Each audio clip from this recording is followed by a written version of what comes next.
कोई homework question दिया था क्या? तो ये कॉमन कॉर्ड चालू किया था, तो जो क्लास में नहीं थे बस उनको इतना बोलूंगा कि कॉमन कॉर्ड मतलब दोनों सर्कल्स की कॉमन कॉर्ड जो अभी मैंने ए बी बना रखी है इस डायग्राम में। तो सर्कल 1 की इक्वेशन है S1 बराबर 0, सर्कल 2 की इक्वेशन है S2 बराबर 0। तो अभी बस इतना समझ लो, कॉमन कॉर्ड की इक्वेशन होती है S1 माइनस S2 बराबर 0। अभी इससे अपना काम हो जाएगा, बाकी डिटेल तुम फिर रिकॉर्डिंग वगैरह में देखना। चलो, तो ये दिया था find length of common chord. अच्छा ठीक है, ये तो अपन ने डिस्कस कर लिया था वैसे कैसे आएगी। हाँ, ये अच्छी बात है कि अगर नोट्स देख लो और उससे समझ में आ जाए तो वो भी एक बेटर ऑप्शन रहता है ना। तो इसका लेंथ नहीं प्रशांत, अगर तुम इसका लेंथ बता रहे हो, यही दिया था ना होमवर्क, इसके अलावा थोड़ी था कोई। अच्छा, एक ये भी था, तो इसका आंसर 2 तो नहीं है, लेंथ ऑफ कॉमन कॉर्ड।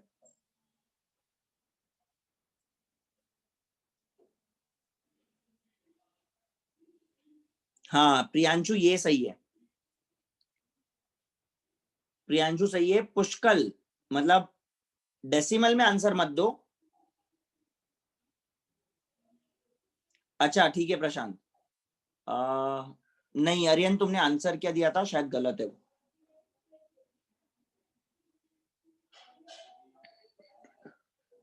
पुष्कल शायद आंसर ऐसा ही कुछ है, लेकिन डेसिमल में मत दो, क्योंकि वो डेसिमल में मेरे को थोड़ी पता एग्जैक्टली क्या है। और अरियन 14 नहीं है आंसर, 14 तो बहुत बड़ा हो गया।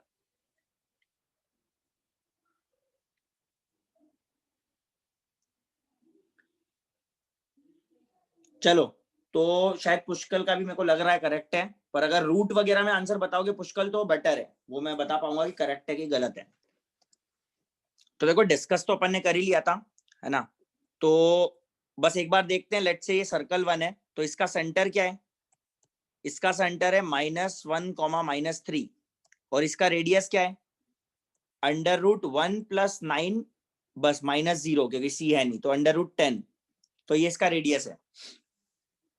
अब अपन निकालते हैं इसमें ए बी की equation, that is common chord. तो वो क्या होगी? S1 माइनस S2 बराबर 0। तो ये तुम्हारा S1, ये तुम्हारा S2, करो सब्ट्रैक्ट। तो 2x माइनस माइनस 4x, तो वो हो जाएगा 6x। फिर 6 माइनस माइनस प्लस, तो 8y, और +6 बराबर 0। तो ये हो गई तुम्हारी कॉमन कॉर्ड 3x + 4y + 3 बराबर 0। तो हमने बोला था कि C1m तुम निकाल सकते हो, तो C1m क्या होगा? सेंटर से इस पे परपेंडिकुलर डिस्टेंस। तो कोई भी सेंटर ले सकते थे, वो C2 वाला दूसरे सर्कल का ले सकते थे, तो मैंने C1 और R1 ले लिया। तो बस इस पे परपेंडिकुलर डिस्टेंस देखते हैं, तो क्या होगा? -1 इस पे डालो, -3 इस पे डालो, +3 अपॉन √a² + b²। तो √3² + 4² क्या हो जाएगा? 5। तो C1m की वैल्यू आ गई, 3 से 3 कटा, 12/5। तो 12/5 आने के बाद bm, है ना, या mb क्या हो जाएगा? √R1² माइनस C1m का स्क्वायर, पाइथागोरस थ्योरम से। और इसका डबल होगा AB का लेंथ।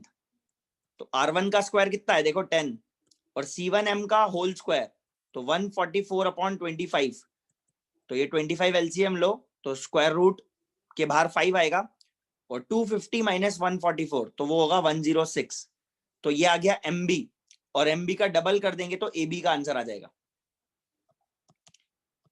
तो 2 टाइम्स ऑफ MB, तो आंसर आ गया अपना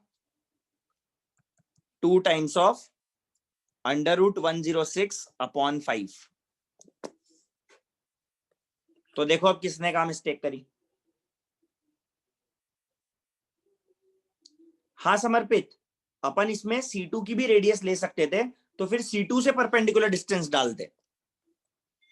तो तुम इस क्वेश्चन को ये R2 की हेल्प से भी कर सकते थे, तो उधर R2 यूज होता और C2m यूज होता, तो फिर वो सेंटर 2 से उस पर परपेंडिकुलर डिस्टेंस डालते, तो आंसर तो दोनों से सेम आएगा। देख लो।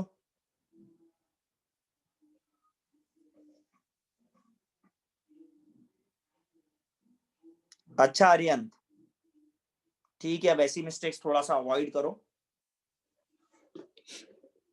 चलो आगे बढ़े।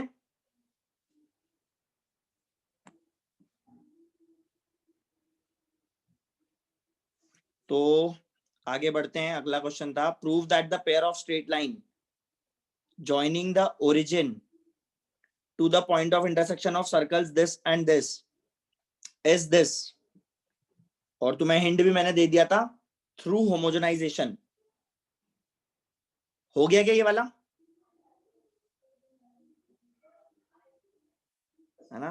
काफियों का हो गया, कमेंट में आ गया है। तो डिस्कस करना है तो कोई बोलो, नहीं तो ठीक है, मैं समझूंगा हो गया सबका, है ना? तो देखो होमोजेनाइजेशन में अपन ने क्या सीखा था कि एक कर्व होना चाहिए 2 डिग्री का और एक स्ट्रेट लाइन होनी चाहिए। यहाँ क्या पता चला कि 2 सर्कल से भी अपन काम चला सकते हैं, कि 2 सर्कल हुआ तो उसका कॉमन कॉर्ड निकाल लेंगे एंड देन इस तरह से आगे बढ़ जाएंगे। चलो ठीक है, फिर ये हो गया, तो आगे बढ़ते हैं।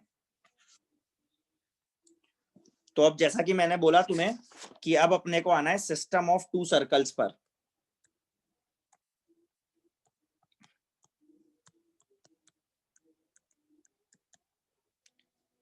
तो सिस्टम ऑफ 2 सर्कल्स का क्या मतलब है कि 2 सर्कल है। अब 2 सर्कल में क्या क्या चीजें पॉसिबल है कि वो दोनों सर्कल एक दूसरे को ना तो टच करे ना तो कट करे, फिर थोड़ा पास में लाओ तो टच कर जाए, थोड़ा और पास में लाओ तो कट कर जाए, थोड़ा और पास में ले आओ तो एक सर्कल के अंदर दूसरा सर्कल आ जाए। तो ये सारी चीजें पॉसिबल है सर्कल में, मतलब कि नहीं 2 सर्कल में, है ना? तो एक एक करके अपन देखते हैं। तो इसमें फर्स्ट सिस्टम बनाते हैं जिसमें दोनों सर्कल दूर दूर है। लेट से ऐसे, तो लेट से ये सर्कल 1, इसका सेंटर C1, इसका सेंटर C2, है ना? तो ठीक है, ये तो बाहर है, कोई दिक्कत नहीं है। और इसका रेडियस R1, इसका रेडियस R2। और मैं एक और चीज बोलूंगा इसमें, इसका रेडियस R2। इस पे 2 सर्कल जो है इन पे अपन कॉमन टेंजेंट्स भी तो ड्रॉ कर सकते हैं। मतलब अब हम टेंजेंट्स देखने वाले हैं जो दोनों की कॉमन टेंजेंट हो, मतलब एक ही टेंजेंट, एक ही लाइन जो दोनों की टेंजेंट हो, ऐसा।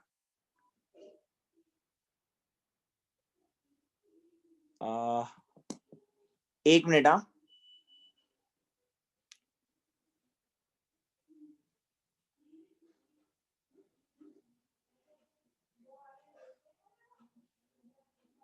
पूरक कल क्लास थी अपनी, लीव का किधर लिखा था?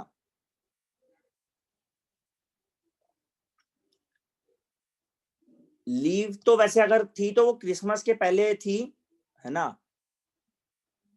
तो कल तो क्लास थी पूरक।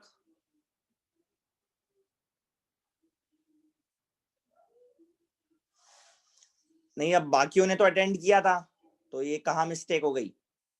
पूरक कह रहा है शेड्यूल में लीव लिखा हुआ था, ऐसा कुछ था क्या बाकी लोग? सर शेड्यूल देखा ही नहीं। अच्छा, शेड्यूल देखा ही नहीं। हाँ, क्लास तो थी, वो तो पता है, मैंने ली थी, तुम लोग थे भी सही। पर वो पूरक बोल रहा है कि शेड्यूल में लिखा था लीव पर, लीव वगैरह सर कुछ ऐसा लीव लिखा। होती है तो सर वो ग्रुप पे आ जाता है ना सर। अच्छा,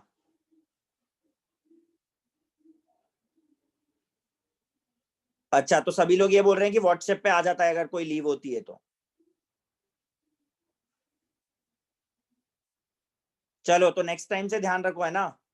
ये ऐसी गलतियां, मतलब ठीक है, अब जिससे भी हुआ जो भी हुआ, तो जैसा कि तुम लोग बोल रहे हो मैसेज आ जाता है ना? चलो रिकॉर्डिंग देख लेना, है ना? अभी अब आज अपलोड नहीं हुई है तो मे बी हो जाएगी अब।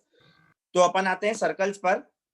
तो ठीक है, तो अब मेरे को ऐसी लाइंस बनानी है जो दोनों पे टेंजेंट हो। तो क्या मैं बोलूं, कुछ तो लाइंस ऐसी पॉसिबल है, देखो ये। तो अब देखो एग्जैक्टली स्ट्रेट लाइन नहीं बन पा रही है, पर समझ जाओ।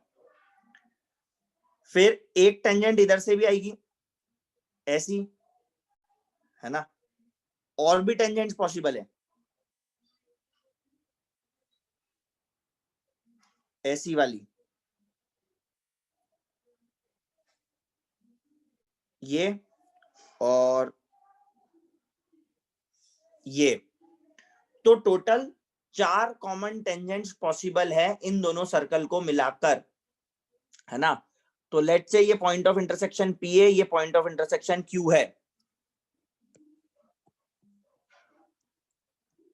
और ये इस तरह से सिमेट्रिसिटी पूरी मेंटेन रहेगी। अगर C1 C2 वाली लाइन को ज्वाइन करें तो उसी पे P और Q आएगा, ठीक है। क्योंकि इस तरह से समझो कि एक बड़ा सर्कल है, एक छोटा सर्कल है, और उनके जो सेंटर वाली जो लाइन होगी सेंटर को ज्वाइन करेंगे, उसी पे P और Q मीट करेंगे, P और Q होंगे।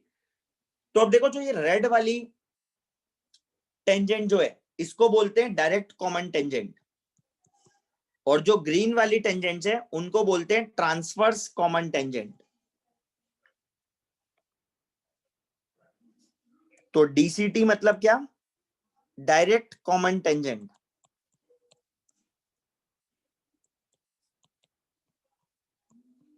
तो ऐसे समझो वो ऐसा बोल सकता हूं कि इन दोनों में अंतर क्या है। जो डायरेक्ट कॉमन टेंजेंट है वो सेंटर के जो दोनों C1 C2 है दोनों के सेम साइड पर है, रेड वाली, और जो ग्रीन वाली है वो सेंटर के अपोजिट साइड पर है, मतलब सेंटर उनके अपोजिट साइड पर है, ऐसा बोल लो, है ना। जैसे ग्रीन वाली कोई भी लाइन पकड़ो तो एक सेंटर उस तरफ है, दूसरा सेंटर इस तरफ है, तो ये डिफरेंस है मेनली इसमें। तो टीसीटी क्या हो गया? Transverse common tangent.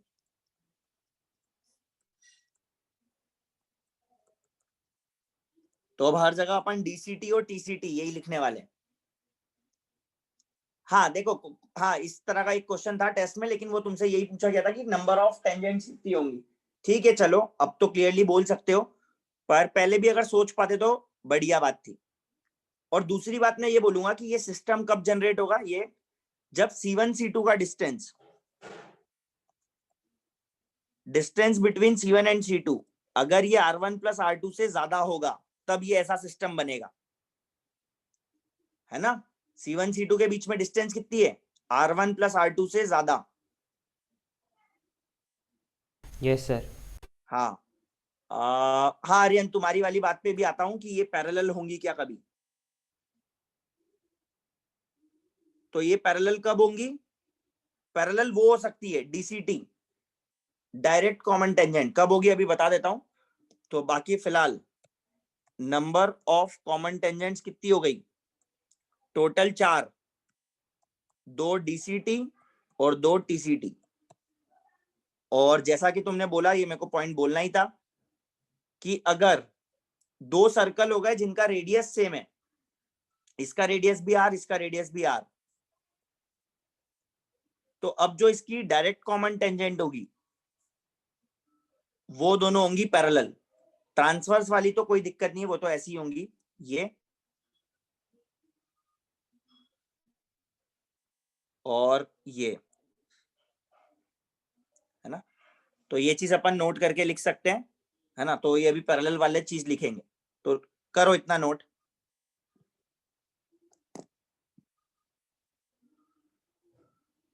हाँ क्वेश्चन में तो ऐसे ही पता चलेगा कि नंबर ऑफ कॉमन टेंजेंट पूछ लिया, या मतलब कॉमन टेंजेंट, अभी तक अपन ने 2 सर्कल की कॉमन टेंजेंट नहीं पढ़ी ना, तो क्वेश्चन इस तरह से आएंगे कि 2 सर्कल्स है तो उनकी कॉमन टेंजेंट की इक्वेशन निकालो, लेंथ निकालो, तो इस तरह के क्वेश्चंस रहेंगे। या सर्कल कैसे हैं, इंटरसेक्टिंग सर्कल से कि टच करते हुए हैं कि कैसे हैं, तो ये भी पूछ सकता है क्वेश्चंस में। हाँ पैरेलल वाले में क्या होगा? सर्कल का रेडियस बराबर होगा, है ना। सर्कल इक्वल मतलब वही, सर्कल का रेडियस बराबर होगा और बाकी सेंटर अलग अलग होने चाहिए। तो इसके सामने तुम लिख सकते हो कि अगर C1 C2 is greater than R1 plus R2 है तो circle neither touches nor intersect, या circles are separated from each other, ऐसा भी लिख सकते हो। तो इसके लिए लिख लेना पॉइंट कि circles are separated from each other, या फिर नाइदर टचेस नॉर कट्स।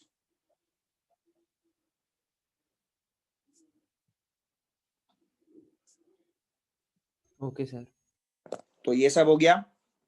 और लास्ट वाले के लिए लिख लो कि if two circles are congruent, बोल सकते हैं अपन, कॉन्ग्रुएंट मतलब रेडियस सेम हो। तो ये नोट करके ऐसे लिख लो, if two circles are congruent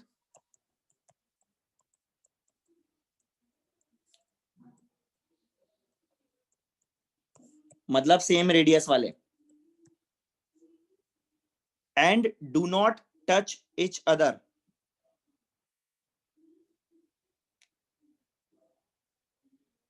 and do not touch each other जरूरी है क्या? टच कर भी गए तो क्या दिक्कत है?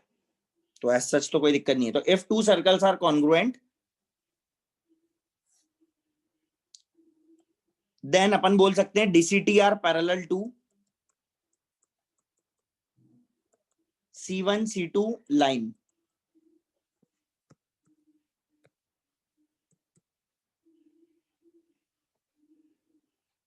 तो ये तुम्हारी C1 C2 लाइन और इसके पैरेलल हो जाएंगी तुम्हारी डीसीटी।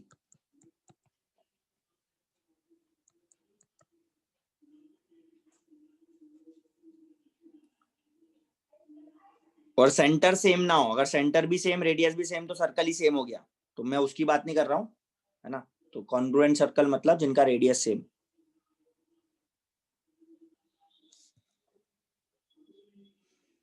चलो तो आगे बढ़ते हैं। तो देखो इसमें क्वेश्चंस वही सब पॉसिबल है, अभी धीरे धीरे करके अपन आगे बढ़ेंगे कि सर्कल कैसे हैं, टच करते हैं, इंटरसेक्ट करते हैं, कट करते हैं, क्या करते हैं, कॉमन टेंजेंट की इक्वेशन निकालो, लेंथ निकालो, एंड इस तरह के क्वेश्चंस, है ना। तो ठीक है, सारे क्वेश्चंस वो तो देखेंगे ही अपन। चलो सेकंड आगे बढ़ते हैं। अब सर्कल्स को क्या कराते हैं? टच कराते हैं। तो ये रहा सर्कल और ये रहा सर्कल, मान लो ये टच ही कर रहे हैं, ठीक है ना।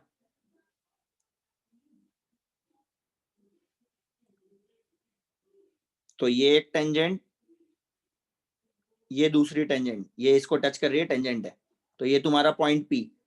और जो ट्रांसवर्स कॉमन टेंजेंट है, क्या मैं बोलूं, वो इस बार ये हो जाएगी। तो ये ग्रीन वाली हो गई तुम्हारी डायरेक्ट कॉमन टेंजेंट और रेड वाली हो गई transverse common tangent.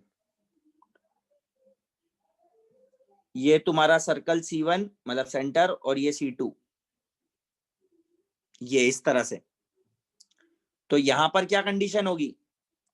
C1 C2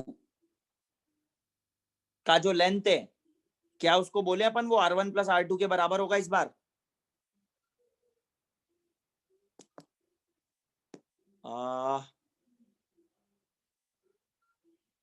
अच्छा बैकग्राउंड ब्लैक, बैकग्राउंड ब्लैक मैंने देखा इसमें होता नहीं है एज सच, मैं बस इसका कलर चेंज कर सकता हूं। तो ये वन नोट में अगर किसी को पता हो तो बताओ, है ना। बैकग्राउंड ब्लैक तो मैंने थोड़ा सा देखा देखा था, पर बैकग्राउंड ब्लैक तो मुझे कहीं नहीं दिखा।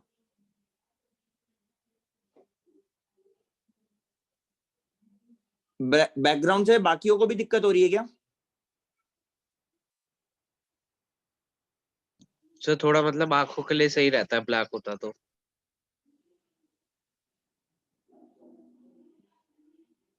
है ना। चलो एक बार मैं देखता हूँ वन नोट जो ये एप्लीकेशन है इसमें होता है कि नहीं, मतलब फिर नेट वेट पे सर्च करता हूँ, क्योंकि यहाँ तो देखो नहीं दिखा। ये पेज का जो कलर है ब्लैक इसमें नहीं है, ठीक है। अभी तो काम चलाओ। मैंने सर्च किया था, मतलब सर्च मतलब इस पे देखा था, तो इस पे तो कहीं सेटिंग्स वेटिंग्स में दिखा नहीं मेरे को। फिर भी एक बार देखते हैं और किसी को पता चले तो बताना। अच्छा ठीक है, ट्राई कर लेंगे, ऐप वगैरह अपडेट भी कर लेंगे, पर है ना, देख लेंगे। चलो तो फिलहाल C1 C2 बराबर R1 प्लस R2 होगा। तो इसका क्या मतलब है? लिख लो circle touches each other, circle touches each other. अगर ये कंडीशन फॉलो हो रही है कि C1 C2 मतलब सेंटर के बीच में डिस्टेंस R1 प्लस R2 के बराबर है, तो एक दूसरे को टच करेंगे। तो यहां पर कॉमन टेंजेंट्स कितनी हुई?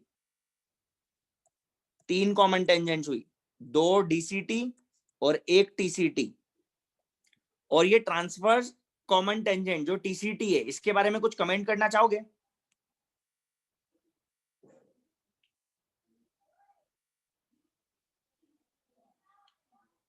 क्या मैं बोलूं कि ये जो TCT है ये इन दोनों सर्कल की कॉमन कॉर्ड ही है ना, मतलब अगर ये सर्कल इंटरसेक्ट करते, हाँ टेंजेंट तो है ना, टेंजेंट तो है ही, लेकिन इसको अपन बोल सकते हैं ये दोनों सर्कल की कॉमन कॉर्ड ही है। तो एक कॉमन कॉर्ड का ये लिमिटिंग केस हो गया। अभी अपन आ रहे हैं इंटरसेक्ट कराने वाले पे, तो उसका लिमिटिंग केस हो गया, तो भी इसको कॉमन कॉर्ड ही बोलेंगे। तो ये जो टीसीटी है, this is common chord of S1 and S2। तो इसकी इक्वेशन क्या हो जाएगी, S1 माइनस S2 बराबर 0। ये टीसीटी की इक्वेशन हो गई।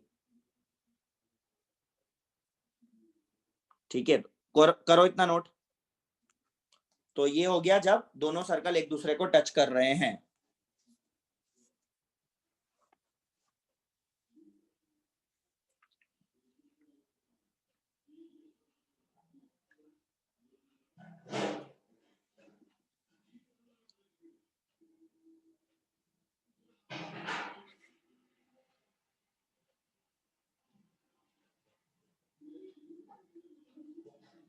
हो गया नोट?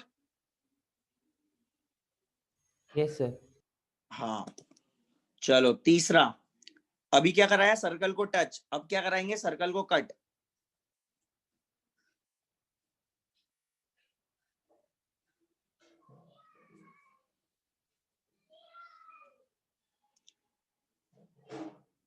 तो एक टेंजेंट ये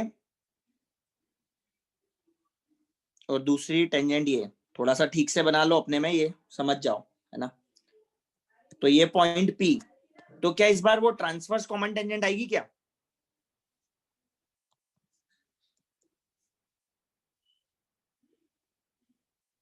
तो इस बार वो नहीं आएगी, ठीक है। तो इस बार दो ही कॉमन टेंजेंट है, जो कि है डायरेक्ट कॉमन टेंजेंट। तो टोटल दो कॉमन टेंजेंट। और इस बार C1 C2 के डिस्टेंस पर क्या कमेंट कर सकते हैं अपन, C1 C2 का जो डिस्टेंस है, सबसे पहले था जब दूर दूर थे R1 प्लस R2 से बड़ा, फिर हुआ R1 प्लस R2 के बराबर अगर टच किया, तो इस बार होगा less than R1 plus R2, और वो दिख भी रहा है कि R1 प्लस R2 से छोटा होना चाहिए, तभी तो इंटरसेक्ट करेंगे। लेकिन एक और कंडीशन लिखनी पड़ेगी, जो कि हमारे दिमाग से कभी कभी चीज स्किप हो जाती है। क्या? कि वो R1 माइनस R2 के डिफरेंस से बड़ा होना चाहिए। क्यों? क्योंकि अगर C1 C2 का डिस्टेंस R1 माइनस R2 के बराबर हो गया, तो देखो वो केस क्या बन जाएगा। तो ये एक सर्कल और ये दूसरा सर्कल, तो ये वाला केस बन जाएगा जब ये रहा सर्कल 1, ये रहा सर्कल 2। तो ये सर्कल हो जाएगा जब C1 C2 is equal to R1 minus R2 का मॉड। क्योंकि चेक करो, ये जो पॉइंट P है लेट से, तो C1P तुम्हें क्लियरली दिख रहा है R1 है, और C2P R2 है। तो C1 C2 क्या हुआ, R1 माइनस R2। ये लेंथ R1 है और ये छोटी लेंथ R2 है, तो वो बड़ी R1 माइनस R2 हो गया ऐसे। तो अगर ये चीज होती है तो अपन बोलेंगे circle touches each other internally, और वहां ऊपर वाले में लिख लो एक्सटर्नली। आते हैं प्रशांत, इस पे आते हैं, है ना। तो ऊपर जो लिखा था ना सर्कल टचेस ईच अदर, तो वहां लिख लो एक्सटर्नली, क्योंकि वहां बाहर से टच कर रहे थे। और यहां पर कॉमन टेंजेंट होगी, ये होगी, तो ये है तुम्हारी कॉमन टेंजेंट। तो यहां अपन बोलेंगे one common tangent exist.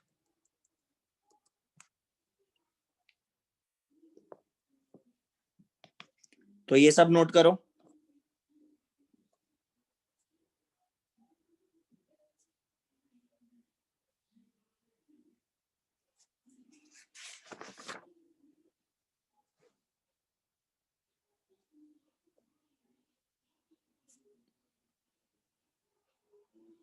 Second वाले केस में लिखना टचेस एक्सटर्नली,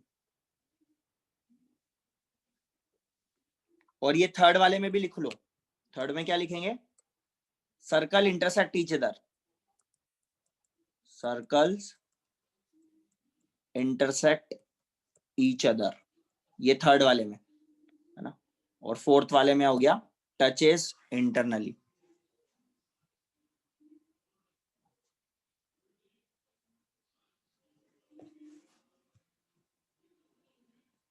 तो ये चीज का ध्यान रखना कि वो थर्ड वाले केस में R1 माइनस R2 के मॉड से बड़ा होना चाहिए। चलो, तो यहां पर हो गई एक कॉमन टेंजेंट। ठीक है, इसको डायरेक्ट कॉमन टेंजेंट ही बोल लो वैसे, है ना, क्योंकि अब यहाँ पर, हाँ यहाँ पर क्या है, टेंजेंट के सेम साइड पर है C1 C2, तो डायरेक्ट ही बोलेंगे, सही बात है। तो ये डायरेक्ट कॉमन टेंजेंट है बेसिकली, है ना, पर ठीक है जो भी है। और एक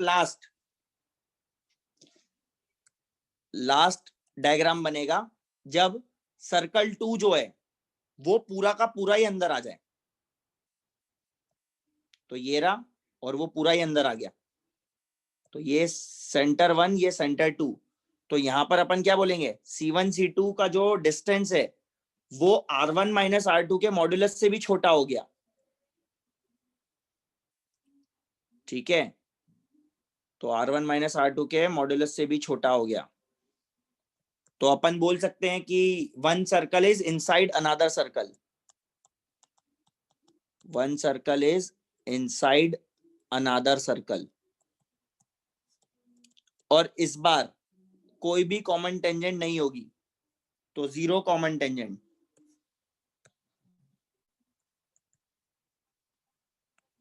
वो ओ मत समझ लेना, जीरो कॉमन टेंजेंट।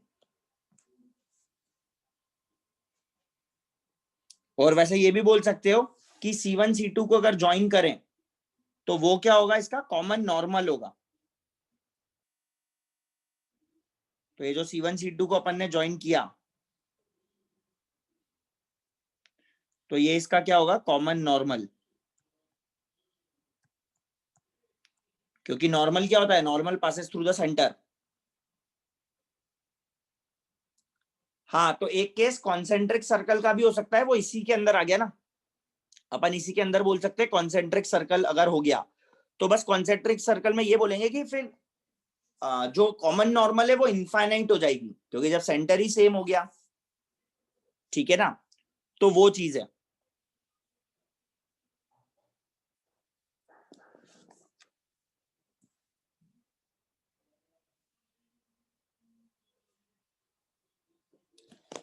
चलो, तो ये सब चीजें अपन ने पता करी। C1 C2 का जो डिस्टेंस है ना, एक बार ऊपर से देख लो।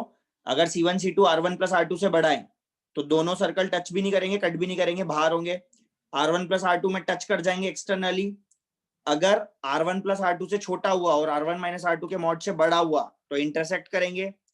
R1 माइनस R2 के मॉड के बराबर हुआ तो इंटरनली टच करेंगे, और R1 माइनस R2 के मॉड से छोटा हुआ तो एक के अंदर एक आ जाएंगे। तो ये 5 केसेस पॉसिबल है ना। अब पेपर करते हैं डिस्कस, और बाकी की चीजें करते हैं कल। इस पे क्वेश्चंस और लेंथ वगैरह वो सब कल करते हैं। Okay sir. वो पेपर हुआ ना तो अभी जाएंगे लोग। चलो, तो ये रहा तुम्हारा क्वेश्चन पेपर, है ना, 3rd जैन का। तो क्वेश्चन नंबर 1 to 5 डाउट हो तो बताओ। नो सर, इजी थे। है ना, हाँ है तो इजी। ये देखो 4th वाला आ गया, how many maximum number of common tangents can be drawn in a system of 2 circles. तो ये थोड़ा सोच सकते थे वैसे, है ना, तो आंसर हो जाएगा अपना 4।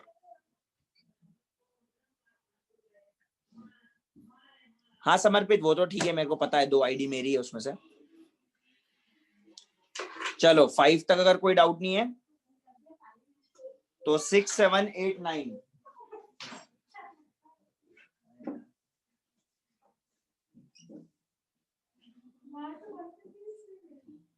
है ना, 6 भी इजी है, 7 भी इस टाइप का, 7 भी किया है, 8 भी किया है हमने।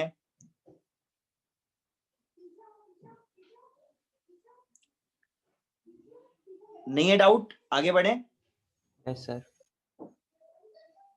नाइन्थ, तो देखो नाइन्थ है वन वर्टेक्स ऑफ, ठीक है एक ठीक क्वेश्चन है, one vertex of the equilateral triangle with centroid at origin, तो ओरिजिन पर सेंट्रॉइड है एंड वन साइड है x प्लस वाई बराबर 2,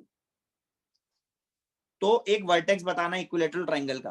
पहली बात तो देखो जो चारों वर्टेक्स है वो x प्लस वाई बराबर 2 पे लाई नहीं करते, सेटिस्फाई करते ना, अगर लाई करते तो 2 प्लस 2 4 है, 2 माइनस 2 0 है, -1 और -2 नहीं है, तो मतलब ये वो तीसरा वर्टेक्स निकालना है अपने को, है ना। तो करते हैं एक बार ट्राई।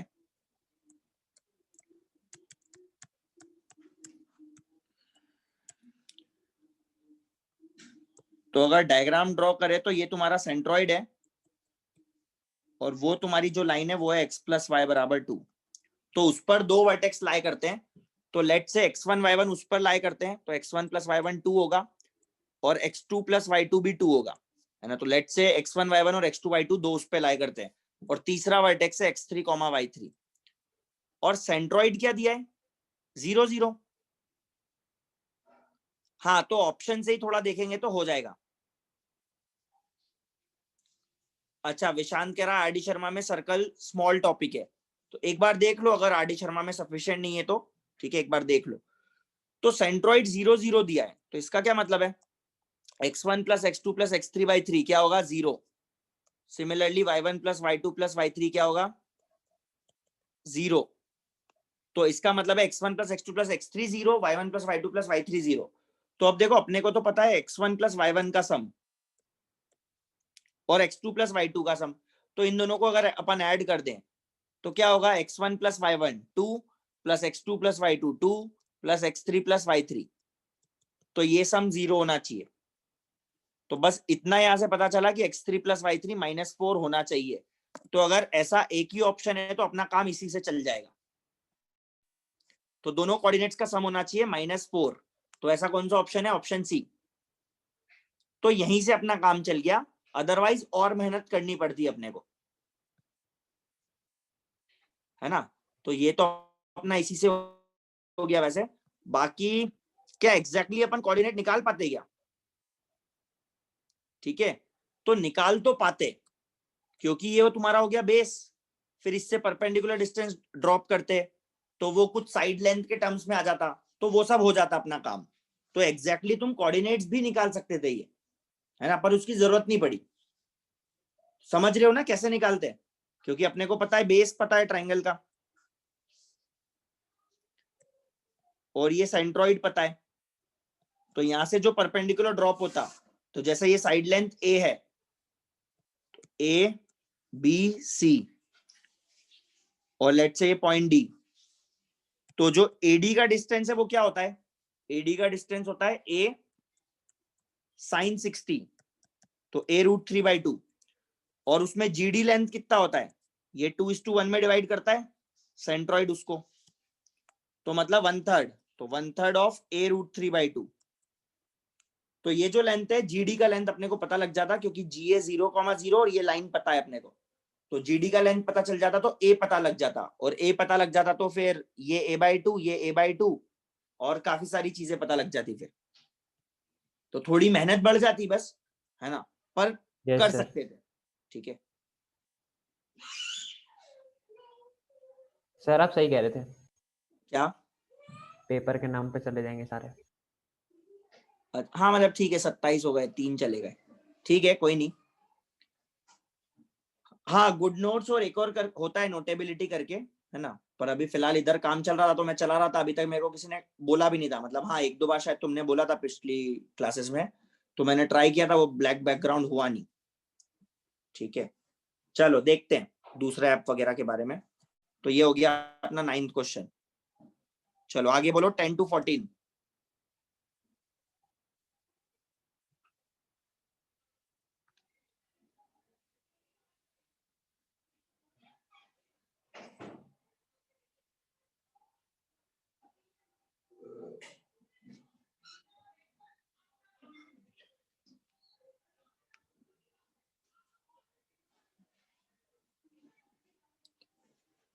कौन सा 11th?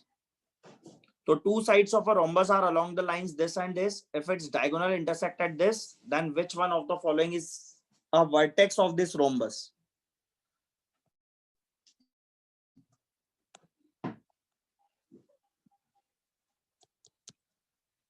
तो two sides of a rhombus are along the sides. तो देखो दोनों साइड्स जो गिवन है वो पैरेलल नहीं है ना, तो पैरेलल नहीं है तो ठीक है। तो ये अपना रोम्बस है, तो कोई भी दो sides x minus y plus one, let say ये वाली है, और एक साइड दी है 11th 7x minus y minus 5, 7x minus y minus 5 बराबर 0।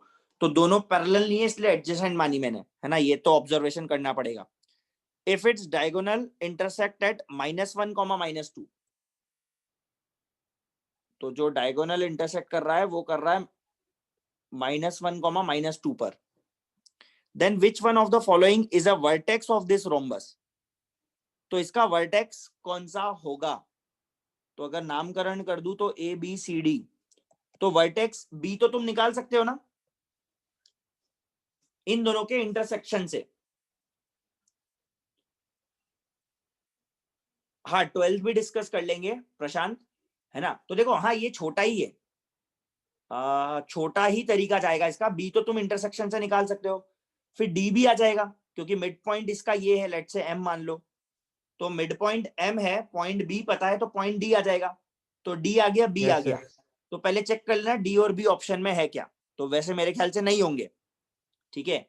फिर तुम्हें निकालना पड़ेगा ए और सी। अब ए और सी कैसे निकाले, तो ए और सी में से कोई एक आ गया तो दूसरा ऑटोमेटिकली आ जाएगा अगेन मिड पॉइंट से। तो एक भी कैसे निकाले, तो एक ऐसे निकाल सकते हो कि बी और डी आ गया तो बी डी का स्लोप पता है, बी डी का स्लोप पता है तो क्या एसी का स्लोप पता है, क्योंकि डायगोनल्स होते हैं परपेंडिकुलर, तो एसी का स्लोप भी पता चल गया। एसी का स्लोप पता चल गया तो लाइन एसी लिख सकते हो, एसी और ए बी का इंटरसेक्शन ए हो जाएगा, ए आने के बाद सी आ जाएगा बाय मिड पॉइंट।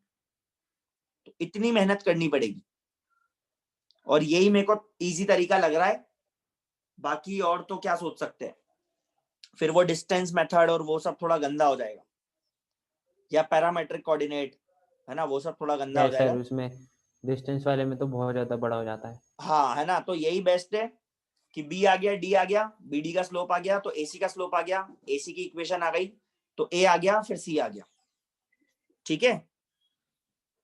तो ये पैरेललोग्राम और Yes, sir. रोम्बस में इस तरह से क्वेश्चंस बन जाते हैं और इजीली हो भी जाते हैं, मतलब ठीक है थोड़ा सा हो सकता है टाइम टेकिंग हो लेकिन है तो इजी, ठीक है।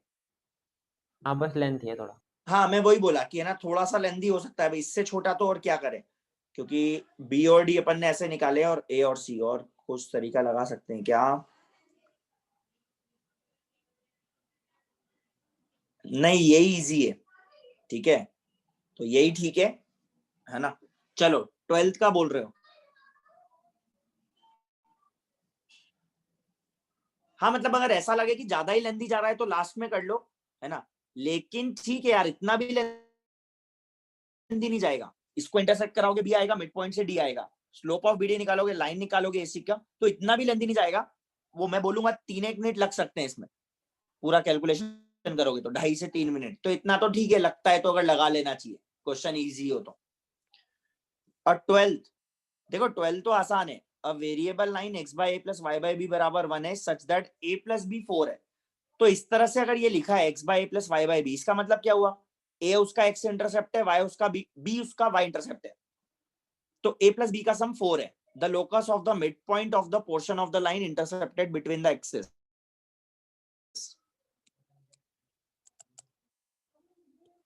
तो ये जो लाइन है तो ये a,0 है, ये 0,b है, तो इसका मिड पॉइंट क्या होगा a/2, b/2, that is h, k, तो उसका ही लोकस चाहिए ना, तो h प्लस k क्या हो गया a/2 प्लस b/2, तो a प्लस b/2 और a प्लस b क्या है 4, तो 4/2, तो h प्लस k क्या आ गया 2, तो x प्लस y बराबर 2, बस, तो ये इसका लोकस है। नहीं क्वाड्रेटिक क्यों सॉल्व करना है, डायरेक्ट ऐसे देखो ना, ये बड़ा इजी है ऐसे।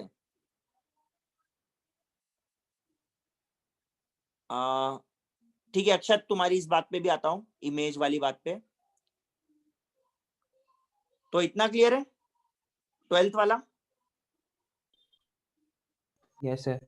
है ना, ये ज्यादा आसान है कि ए और बी उसके एक्स और वाई इंटरसेप्ट ही है, तो mid point a/2 comma b/2 और a+b 4 दिया है, तो इस तरह से हो गया।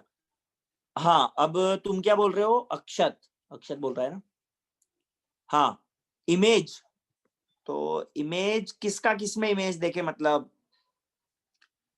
देखो बी और डी तो इजीली आ गए, ए और सी निकालने के लिए क्या करें, मतलब इमेज का क्या करें? थोड़ा डिटेल में बोलोगे अक्षत, क्योंकि मेरे को तो ऐसा कुछ लग नहीं रहा इमेज का। मतलब हाँ, ये जरूर है कि ए का इमेज सी होगा, लेकिन इमेज से क्यों करना जब मिड पॉइंट वाला इजी पड़ रहा है तो? नहीं तो बी से डी वाला भी इमेज से क्यों करें, क्योंकि M is the mid point ना, तो मिड पॉइंट वाला ज्यादा आसान पड़ेगा।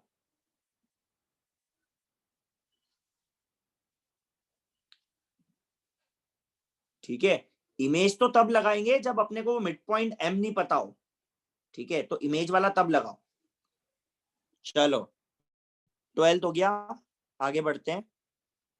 13 to 16,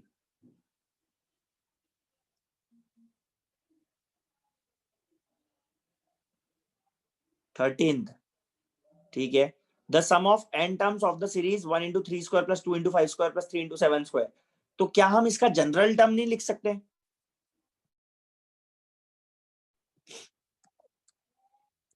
थर्टींथ वैसे इजी क्वेश्चन था, बनना चाहिए था। 1 into 3 square plus 2 into 5 square plus 3 into 7 square, तो क्या करना है इसका? सम ऑफ n टर्म्स निकालना है, तो इसका जनरल टर्म क्या हो जाएगा? टी आर कह लो चाहो तो। स्टार्टिंग में क्या चल रहा है? 1 2 3, तो 1 2 3 मतलब आर, आरथ टर्म में आर होगा, और 3 5 7 तो ऑड नंबर है, तो 2r+1 का होल स्क्वायर। और एक बार चेक भी कर लो, आर को 1 डालोगे तो 3 बन रहा है, आर को 2 डालोगे तो 5 बन रहा है, और वैसे भी 3 5 7 का ठीक है 2r+1 होता ही है। तो बस ये हो गया, मल्टीप्लाई करो, r into 4r² plus 1 plus 4r, तो ये हो गया 4r³ plus r plus 4r²। तो समेशन क्या होगा, मतलब SN, summation of TR, R को 1 से लेकर n तक रखना है, तो r³ का समेशन अब वही लगाना है, n इंटू n+1/2 का होल स्क्वायर, तो ऐसे कर लो। फिर summation of r, n into n+1/2 plus 4 into summation of r², तो n into n+1 into 2n+1/6,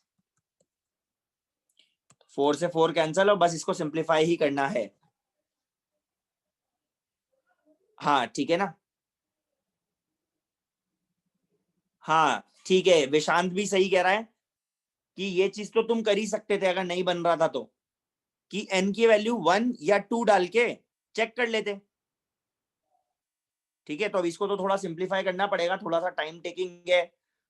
तो इस तरह से देखो, स्ट्राइक अगर टेस्ट में करता है तो बहुत बढ़िया है, और ऐसा करना भी चाहिए, क्योंकि यहां करेगा तभी एक्चुअली में जब एग्जाम दोगे, जेई मेंस दोगे, तब वहां भी करेगा, नहीं तो ऐसे थोड़ी क्लिक करेगा। तो n को 1 डालोगे तो आंसर क्या आना चाहिए? 9, तो ये चेक कर सकते हो 9 किस किस का आ रहा है। फिर n को 2 डालोगे, तो 2 डालोगे मतलब 2 टर्म, तो 3² प्लस 2 इंटू 5², तो जो वो सम आ रहा है वही आना चाहिए। तो मेरे ख्याल से 2 टर्म से काम हो जाएगा तुम्हारा, है ना? वो बुरी किस्मत है कि अगर उन्होंने ऑप्शन ऐसे दिए कि किन्हीं 2 ऑप्शन या 3 ऑप्शन में सम सेम आने लगा, तो वो तुम्हारी थोड़ी बुरी किस्मत हो जाएगी, पर ठीक है, इस तरह से किया जा सकता था। चलो क्लियर है, यस आगे सर। बोलो। 14 15 16 17, 16 तो हमने क्लास में किया है, आंसर 0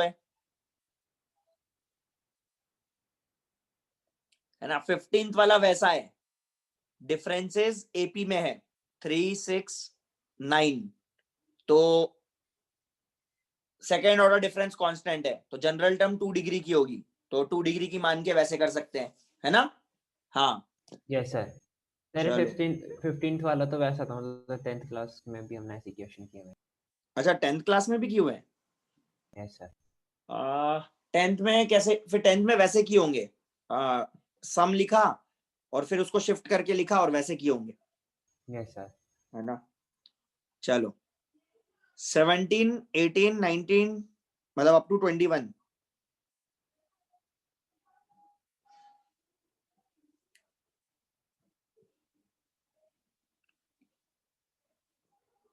कुछ कुछ क्वेश्चन तो शायद रिपीटेड है।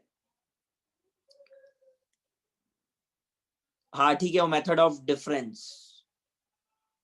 अरियंत किसका बोल रहे हो नहीं किया? हाँ समर्पित सही कह रहे हो, 2 डिग्री की अपन ऐसे मानेंगे इक्वेशन। अच्छा 10th में नहीं किया, हाँ ठीक है 10th में मेरे को भी वैसे ध्यान नहीं है क्योंकि 10th में तो एपी रहता है बस जनरली, है ना। तो देखो काफी क्वेश्चन तो इजी थे, 22 तो डायरेक्ट है 2 की पावर n, ठीक है। 23 ग्रेटेस्ट टर्म का आ गया।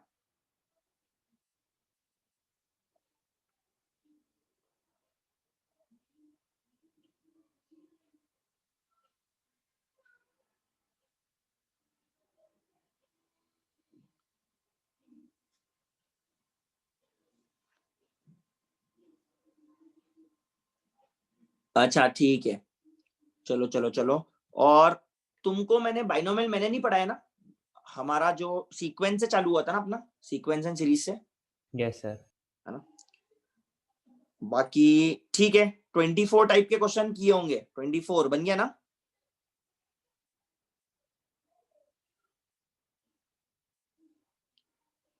एक्स को 1 डालते हैं, एक्स को -1 डालते हैं, ऐड वैड कर देते हैं, तो A0 A2 A4 वाले आ जाते हैं,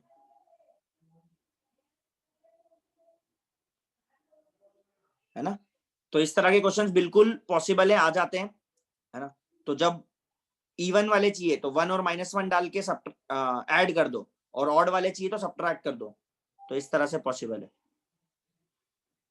25 इजी है। 25 करने के 2-3 तरीके होते हैं, है ना। एक तो होता है सिग्मा के थ्रू वही जनरल टर्म बना के, फिर एक होता है थ्रू डिफरेंशिएशन, है ना। तो जो तुम्हें सही लगे वो कर सकते हो। 24 डिस्कस करना है समर्पित, पर मैं तो प्रेफर करता हूं सिग्मा वाला तरीका, क्योंकि यहां तो ठीक है, फिर डिफरेंशिएशन कभी कभी दिक्कत, मतलब सोचना पड़ता है, वो भी सोच सकते हैं अपन, लेकिन फिर भी चलो 24, तो 24 है ये, और A0 A1 A2 A50, है ना। चलो तो ऑप्शन क्या है, even odd end of the form, odd end of the form, odd end of the form. अच्छा ठीक है, तो 1 + x + x² 24। और वैसे इसमें एक और चीज बताता हूं अभी तुमको, है ना, एक और चीज तुम्हें पता चलेगी इसमें क्या कर सकते हैं। 24, तो this is equal to A0 + A1x + A2x² + A3x³ और ऐसे करते करते A50 x⁻50। तो A0 A2 A4 पूछ रहा है। तो देखो सबसे पहली बात तो इस तरह के क्वेश्चंस हो और तुमसे पहला क्वेश्चन पूछा जाए सम ऑफ ऑल कोएफिशिएंट्स बताओ, तो क्या करते हैं उसमें x को 1 डालते हैं, तो 1 डालने पर क्या बन रहा है, 1 + 1 + 1 3 की पावर 25, क्योंकि x को 1 डालने पर ये बनता है। तो अगर सम ऑफ कोएफिशिएंट्स पूछा जाए तो ये करने का। अब अगर वो अल्टरनेटिव पूछ रहा है कोई ऑड वाले या इवन वाले, तो -1 भी डालो, तो -1 डालने पर देखो क्या बन रहा है, 1 - 1 गया और ये 1, तो 1 की पावर 25 इज 1, तो A0 -A1 + A2 -A3 और ऐसे करते करते +A50। तो क्या चाहिए अपने को, अपने को चाहिए इवन वाले, तो दोनों को एड अप कर दो, तो 3 की पावर 25 + 1 एंड डिवाइड बाय 2 कर दो, तो A0 + A0 2A0, तो वो 2 से मैंने डिवाइड कर दिया, ये दोनों कट जाएंगे, A2 + A4, तो इवन वाले बच जाएंगे। अगर ऑड वाले चाहिए होते तो सब्ट्रैक्ट कर देते, तो ये एक स्टैंडर्ड चीज चलती है। हाँ ये मल्टीनोमियल में बोलेंगे कि ये मल्टीनोमियल का क्वेश्चन हो गया, क्योंकि 3 टर्म हो गई ना, तो 3 टर्म का एक्सपांशन, ठीक है।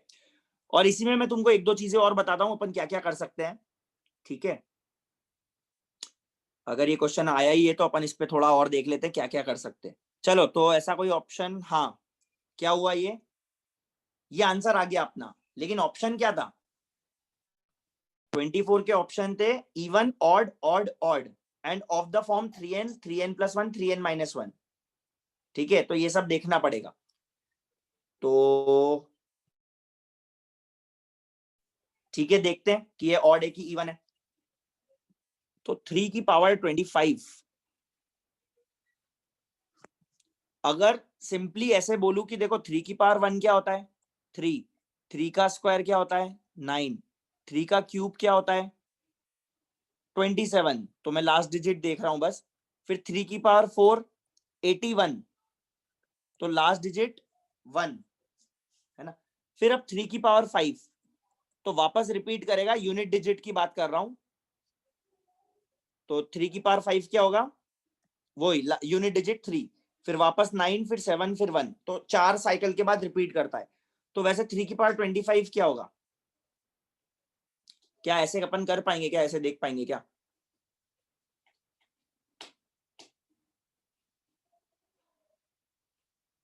तो एक बार देखते हैं 3 की पावर 25 में क्या रहने वाला है। तो 3 की पावर 6, 3 की पावर 7, 3 की पावर 8, तो unit digit 9, unit digit 7, unit digit 1, तो 4 की साइकिल चल रही है। तो 3 की पावर 25 किधर आएगा,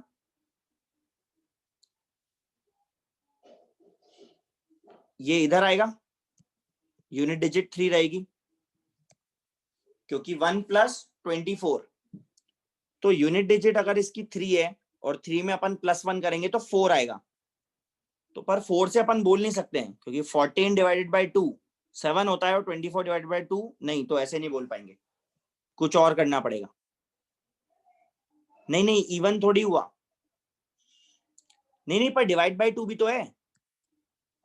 हाँ, तुम लोग क्या सोच रहे हो, ये ऑड है, ऑड +1 इवन, लेकिन इवन डिवाइडेड बाई 2 है वो, तो आंसर इवन नहीं है, वो भी चेक करना पड़ेगा। और इससे भी चेक नहीं हुआ, इससे चेक क्यों नहीं हुआ, क्योंकि यूनिट डिजिट तो 3 है, 3 + 1 4 होगा।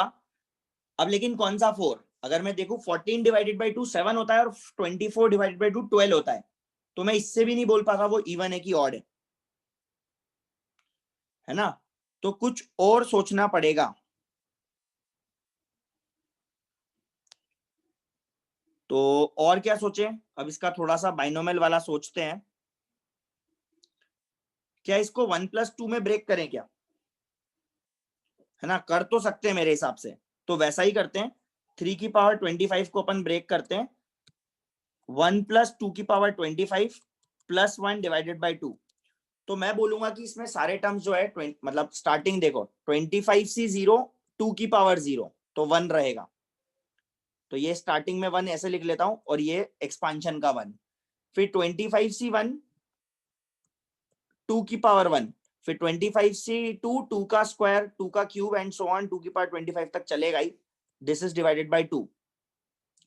तो अगर इसको, तो ये 1 + 1 हो गया 2, तो 2 डिवाइडेड बाई 2 हो गया 1, फिर ये डिवाइडेड बाई 2 हो गया 25, एंड इसके आगे अगर मैं बोलूं तो 2 स्क्वायर 2 क्यूब वो सब है, तो एटलीस्ट 2 स्क्वायर तो है ही, तो डिवाइडेड बाई 2 करूंगा तो इवन तो रहेगा ही। तो ये नंबर आया 26 + इवन, तो ये आ रहा है इवन। कौन सा क्वेश्चन है, 24, तो इसका आंसर आ रहा है इवन। तो यहां से अपन कंफर्म कर पाएंगे कि दिस इज इवन, तो आंसर आ गया अपना। ठीक है, तो ये पहचानना अच्छा क्वेश्चन था कि इवन होगा कि ऑड होगा, तो आंसर आ गया अपना ए।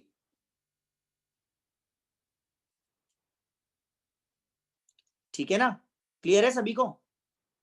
तो वहां Yes, से sir. नहीं बोल सकते थे इवन, जो अपन तुम लोग पहले बोल रहे थे कि ऑड +1 इवन, तो वो डिवाइड बाई 2 भी था, वो भी चेक करना था, तो इस तरह से अपन बोल सकते।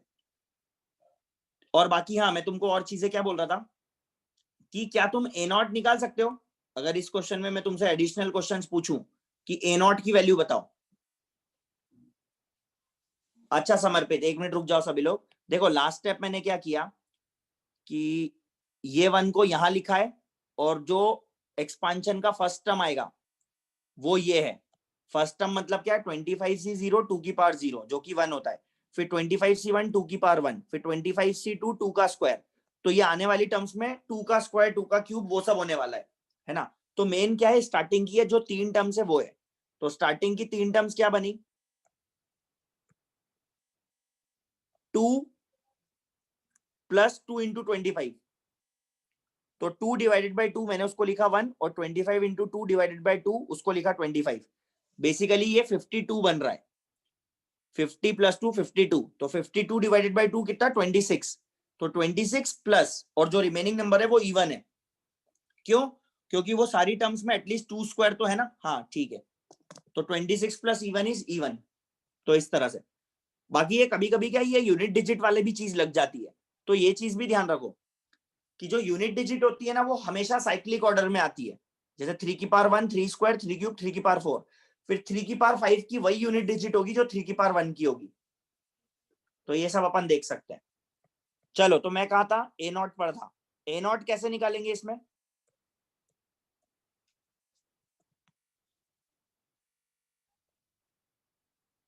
ए नॉट कैसे निकालेंगे?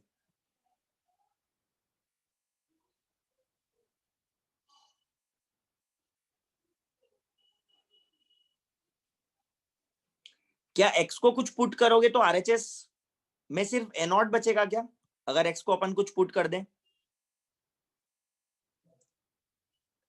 तो 0। तो अगर एक्स को 0 पुट कर दें तो इधर बचेगा सिर्फ ए नॉट और इधर बचेगा 0 0, तो 1 की पावर 25। तो ए नॉट आ रहा है 1।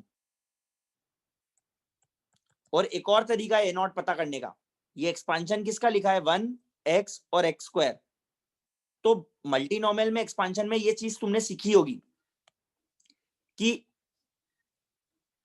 पहली बात तो एक चीज ये पूछना चाहूंगा कि जैसे x plus y plus z की पावर 10 है, तो क्या ये चीज तो हाँ सीखी होगी, मतलब इसका अगर कोइफिशिएंट चाहिए अपने को x square y cube z की पावर 5 का, तो पहले तो पावर का सम 10 होना चाहिए जो कि है। तो क्या मैं बोलूं इसका कोइफिशिएंट ये होता है 10 factorial upon 2 factorial 3 factorial 5 factorial. ये चीज पता है सभी को? Yes sir. है ना? तो अब मेरे को क्या करना है यहाँ पर ए नॉट मतलब कांस्टेंट टर्म जनरेट करना है। तो कांस्टेंट टर्म कब जनरेट होगी? जब इसकी पावर 25 होगा, इसकी पावर 0 और इसकी पावर 0। तो बस यही एक तरीका है। तो इसका कोएफिशिएंट क्या हो गया 25 factorial upon 25 factorial which is 1। ऐसे भी निकाल सकते हैं। क्लियर है? Yes sir. अब मान लो मैं तुमसे पूछूं A1 बताओ मेरे को इसी क्वेश्चन में। A1 कैसे निकालोगे?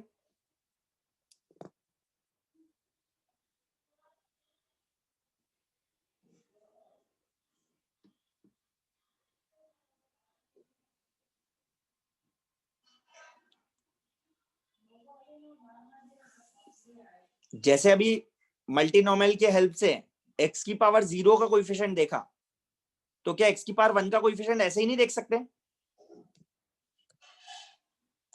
1 है, x है, x स्क्वायर है। तो अगर तुम्हें, हाँ आर्यन, ये मैं दूसरा मेथड बताने ही वाला था, बढ़िया, अगर ये क्लिक किया तो बढ़िया। तो दो तरीके हैं बेसिकली। एक तरीका तो ये मल्टीनोमियल की हेल्प से कि इसमें क्या पावर दें कि x की पावर 1 बने। तो ऑब्वियसली बात है, इसको 1, इसको 0 और रिमेनिंग 24 इसको। तो आंसर क्या आएगा 25 फैक्टोरियल अपॉन 24 फैक्टोरियल और 1 फैक्टोरियल। तो आंसर आया 25। और दूसरा तरीका ये कि अगर इस LHS और RHS को डिफरेंशिएट कर दें,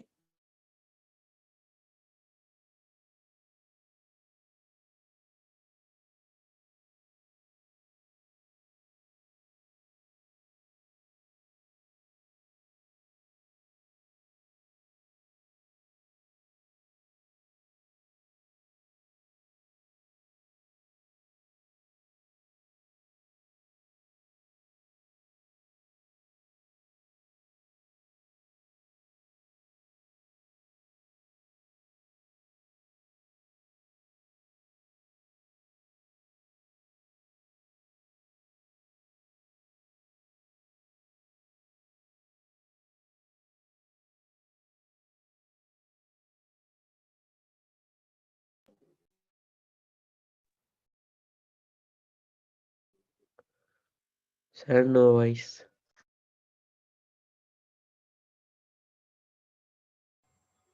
एक मिनट वेट करो, वेट करो।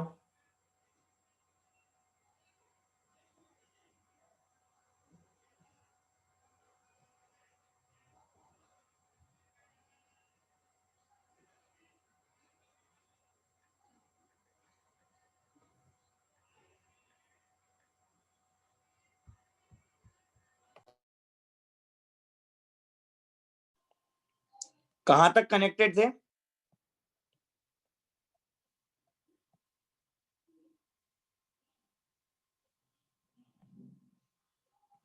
सर जो आप अंडरलाइन करके बोल रहे थे वो कुछ सुनाई नहीं दिया।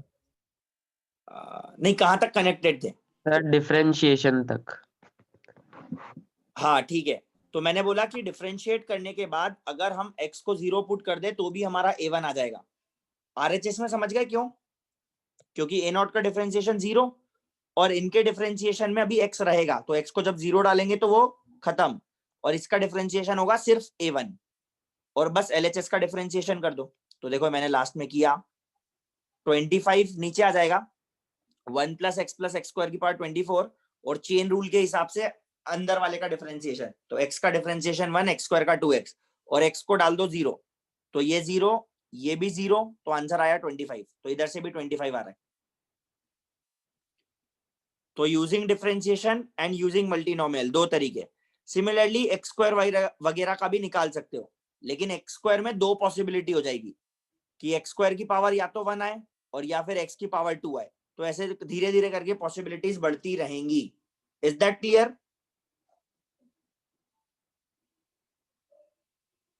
तो ये सब क्वेश्चंस इसमें पॉसिबल होते हैं। और वैसे ये सिमेट्रिक एक्सप्रेशन है, तो इसमें एक और चीज पॉसिबल होती है ना। अब ये जब सामने आया, ये तो मैं पूरा बता रहा हूं इसके लिए। तो ये क्या है, a0 + a1x + a2x², a49 x की पावर 49 और a50 x की पावर 50। तो देखो अगर x की जगह में 1/x डाल दूं तो क्या होगा, x की जगह 1/x, तो ये होगा, और इधर क्या होगा, a1/x, a2/x², a49/x की पावर 49 प्लस a50/x की पावर 50। एलसीएम लो, तो इधर एलसीएम लूंगा तो क्या बनेगा, x² + x + 1 की पावर 25, और नीचे बनेगा x² की पावर 50, उसको क्रॉस मल्टीप्लाई कर दो तो ये हो जाएगा। और ऐसे करते करते x की पावर 50 मैंने मल्टीप्लाई किया है।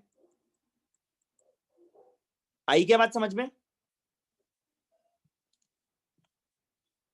है ना? तो देखो जब भी ये सिमेट्रिक एक्सप्रेशन रहेगा, मतलब x को 1/x डालने पर चेंज नहीं हो रहा, तो हम क्या बोलेंगे कि ये और ये तो सेम है, तो RHS भी सेम होना चाहिए। तो RHS सेम होना चाहिए, मतलब ये जो कांस्टेंट टर्म है a0 वो a50 के बराबर होगा।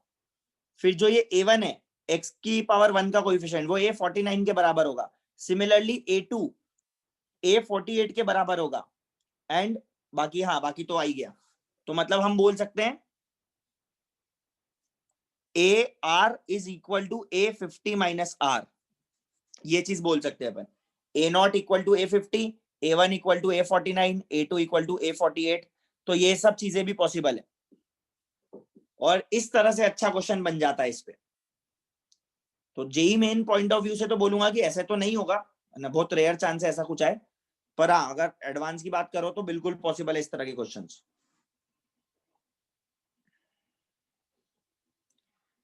तो ये सब चीजें इतनी पॉसिबल है ये एक्सपांशन में, ठीक है। चलो इस पे काफी कुछ डिस्कशन कर लिया, अब कुछ और बचा है क्या पेपर में? देखो फिलहाल इसमें कुछ 25, 26 में ऑप्शन में तो डाउट नहीं है ना?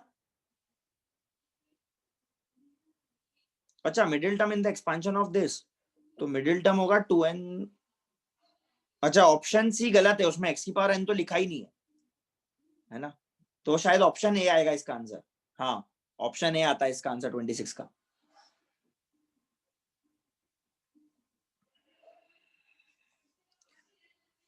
बाकी अभी 28 मैं बोलूंगा कि अगर अभी नहीं बना तो ठीक है, कोई दिक्कत नहीं है, अभी लोकस वाले अपन ने किया नहीं होगा कॉम्प्लेक्स नंबर में, तो 28 चलेगा। अगर नहीं बना तो वो बाद में अपना हाँ हाँ बाद में अपन सीखेंगे। और 27 भी अगर अभी फिलहाल नहीं बनाओ तो चलेगा, कोई दिक्कत नहीं है ना। बाकी 29, 30 बन सकते थे। अच्छा लोकस किया है, तो अगर ये सब चीजें सीखी हैं कि ये क्या रिप्रेजेंट करता है, तो फिर बन सकता है वो क्वेश्चन। लेकिन अगर अभी तक नहीं सीखा है, अच्छा सारे बन गए, फिर तो बढ़िया है। अगर सारे बन गए तो चलो बढ़िया है, बढ़िया है। तो मतलब फिर क्यूब रूट ऑफ यूनिटी वगैरह तुम लोगों ने पढ़ रखा है। चलो बढ़िया फिर।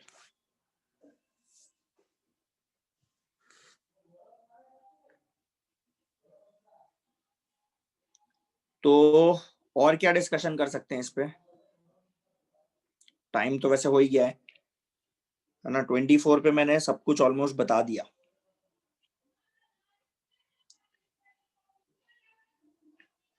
ठीक है, बाकी तो सही था। ठीक है, चलो तुम्हारी तरफ से और कुछ? इस टेस्ट में कितने क्वेश्चन थे? वही 30 और 120 का पेपर। तो